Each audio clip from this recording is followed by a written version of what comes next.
Day 10 of the 2024 U.S. Chess Championships saw a winner crowned and the U.S. Women's Championship with everything remaining on the line in the Open after the penultimate round 10. Starting with the women's section, tournament leader and reigning champion Carissa Yip lost for a second round in a row, this game to Anna Zatonski, but in the meantime Alice Lee defeated Yip's main rival in Begim Tokirjanova, knocking Begim out of contention for first and clinching the title for Carissa. This means Carissa Yip is the 2024 U.S. Women's Champion, winning back-to-back titles and collecting her third overall championship. While Yip has clinched first with 8 out of 10, Lee and Begim are currently tied for second place with 6.5. Moving to the U.S. Women's Championship, very, very important round today as Carissa, of course, going into today's game was 1.5 points ahead of Begim. So she would need to either win this game to clinch the title or get a draw. And if Begim were to lose or even draw her game, then that would allow Carissa to clinch the title as well. She gets into very, very sharp position here against Zatonski.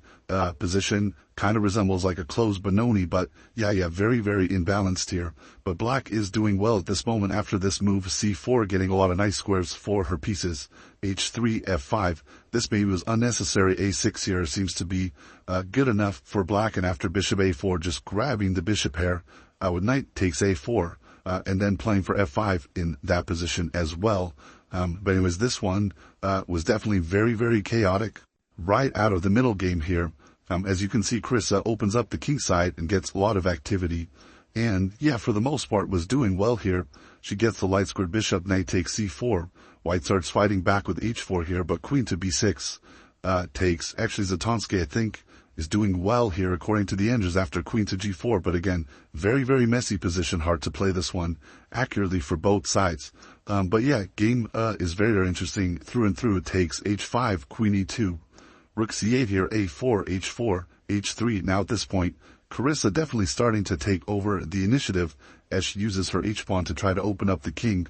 If White were to take this pawn, then Black has ideas of knight to e5 and heading for knight f3 check. So this is Black's idea. It's very, very dangerous for White. So bishop e3, queen a5, bishop d4. We get trades on d4, queen takes d5, knight to g3. Now Black really should have taken on g2 at some point, just taking this pawn off the board. And the position would be equal in material after king takes g2, but Black definitely having just a huge advantage as White's king is very, very weak, especially on the light squares, and Black has a super strong light squared bishop. Instead, we see queen takes d4 from Carissa, grabbing the wrong pawn. Now queen g4, queen d5, queen takes h3, and White is able to get some activity on the king side.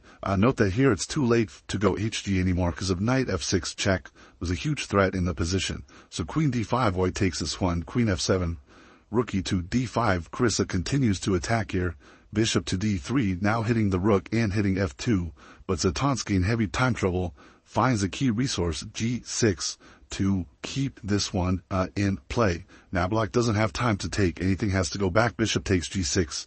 Now knight to f3, White covers the f-pawn, and it's Black's king that starts to feel a little bit uncomfortable with knight to g5. So the game sees e5, but now White takes on e5, takes, queen takes f2, king to h2, rook to c7, queen e6 check.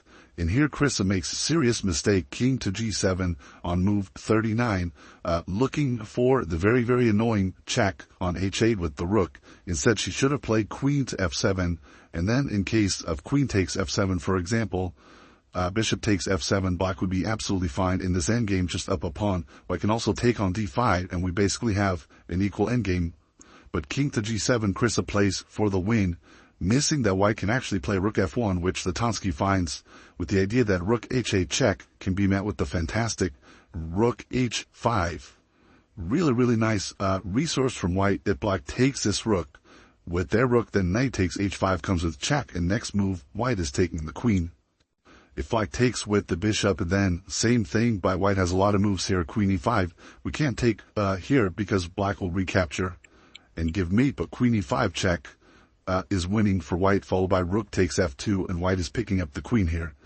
as well. So rook h5, very, very annoying move for black. In fact, only way not to lose is to give the queen with queen takes g3 and rook takes h5. So that's what Carissa ends up doing, but now she only has rook, bishop, and pawn for the queen. Sometimes that's enough material, but here white's queen is very strong.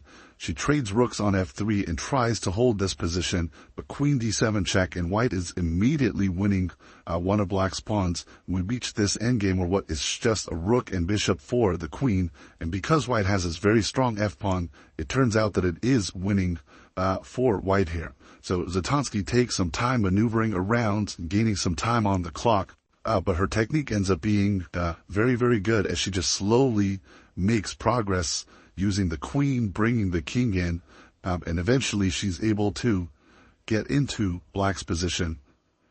Queen c4 here, queen c5, queen d5. It's tough for white because you can't really push f5 in a lot of positions, but the queen and king get very, very active here with queen e5, king h6, and Carissa makes a final blunder with bishop to d3, losing to queen g5 check.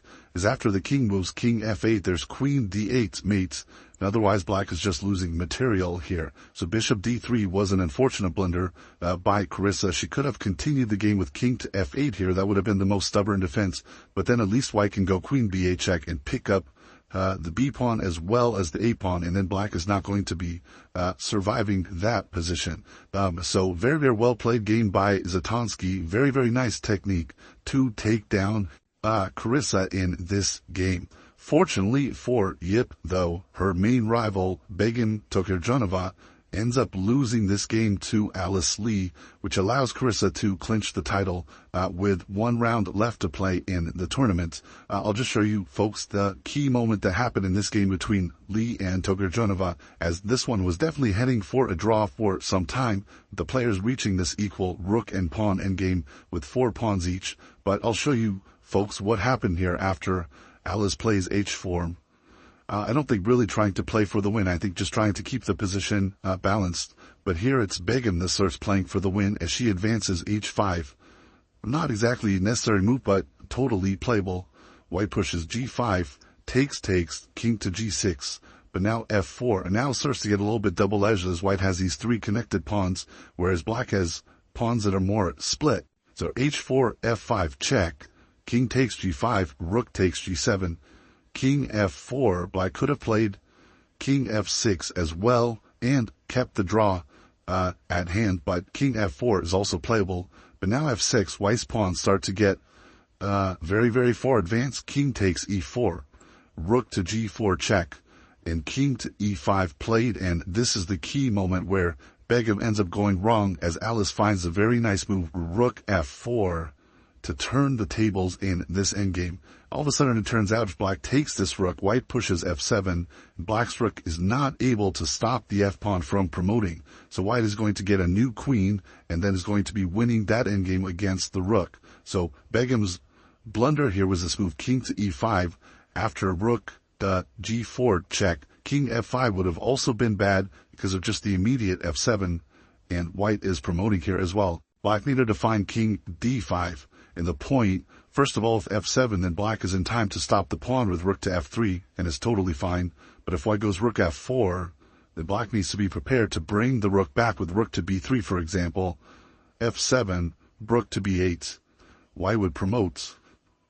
Black has to give up the rook for the pawn, but at the end of the line, the king is close enough with king to c4 to force a draw with the a-pawn, because here white's king is too far, and black is going to be making a draw here. So that was holding for black, but after king to e5, rook f4, here the king is too far, so black tries the same thing with rook to b3 and rook to b8. Unfortunately for black, white is picking up the a-pawn at the very end, and black is not in time to defend it, so king d4, for example, rook a8, and it's game over. So rook f4, Alice finds a clutch move here. The game continues for some time, but she does make a new queen, and Begim tries to hold on with the rook and h-pawn, but this one is just winning for white with best play.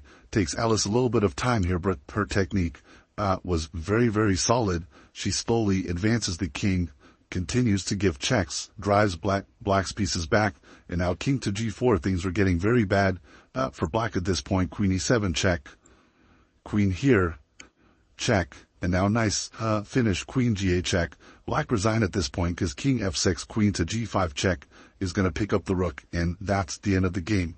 So, very nice win for Alice as she pulls one out in the endgame, catches up to Begum in second place, and now these two will be fighting for second going into the last round tomorrow. International Master Carissa Yip was confirmed as the U.S. Women's Champion with a round to spare, despite losing her game to International Master Anna Zatonski. Thanks to International Master Alice Lee's victory over Women Grand Master Gorup Begum Tokarjanova.